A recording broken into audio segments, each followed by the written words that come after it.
And they were doing all they can. And all of a sudden that thing hits bottom and it breaks. And some of them get ready to get into the lifeboat, letting it down. He says, wait, you don't leave yet or you won't make it. You stay with me. They listened to him this time. Then he says, now we can go.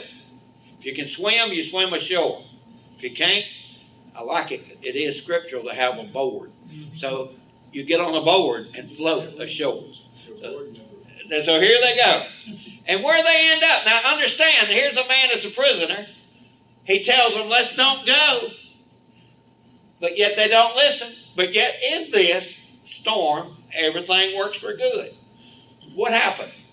They get onto the island, and it's called Melita. Some people pronounce it Malta. And because it's freezing cold and they're all wet, they gather sticks, build a fire. And guess who picks up a bundle of sticks that's got the viper in? When he gets to the heat, then the viper bites him. But Paul just shakes it off. Okay, everything works for good. Publicus, the king of that island, saw and expected him to die in a minute. He didn't. Paul witnessed to that man, and he says, I want you to go pray for my daddy. And God used a miracle, and there was a revival on that island. Why was there a revival on that island? Because there was a shipwreck. Because there was a man on the way to be tried and later executed who didn't back up or want anything but to give God glory. And then you read it. I'll speed up now. Later on, after revival, another ship comes and gets them and takes them to Rome. Paul is placed before different ones, kings and Caesars and stuff. He witnessed, and that's what I'm telling you here, that God used him to reach many people. A lot of people was coming to Christ. And I like it when it's Acts 26:28. O King Agrippa heard Paul witness. And King Agrippa says, Paul, you almost persuaded me to become one of them Christians. And Paul says, I wish everybody that hears me would be like me, except for these chains and bonds. But you need to come to Christ. Don't just think about it. He told it like it was. Mm-hmm. Psalms 34:19 says, many are the afflictions of the righteous, but the Lord delivers them out of them all. And I want to tell you this as I'm closing.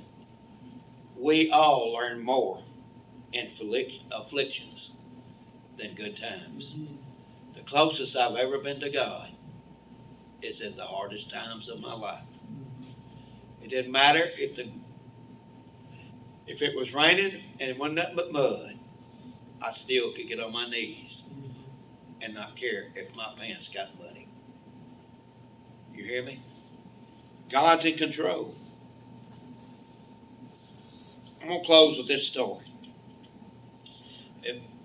Years ago, a few years ago, I was preaching a revival, Brother Bird, in Gulfport, Mississippi. It was a week revival. And I was preaching, and you know, it's amazing you can leave your hometown and then people will come to an altar when you give an altar call. Gave an altar call, and I remember this one person. What he wanted was for me to pray that God would give him another job.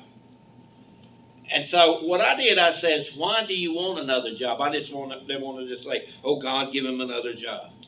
I wanted to learn something here. I know it was the Spirit of God directing him.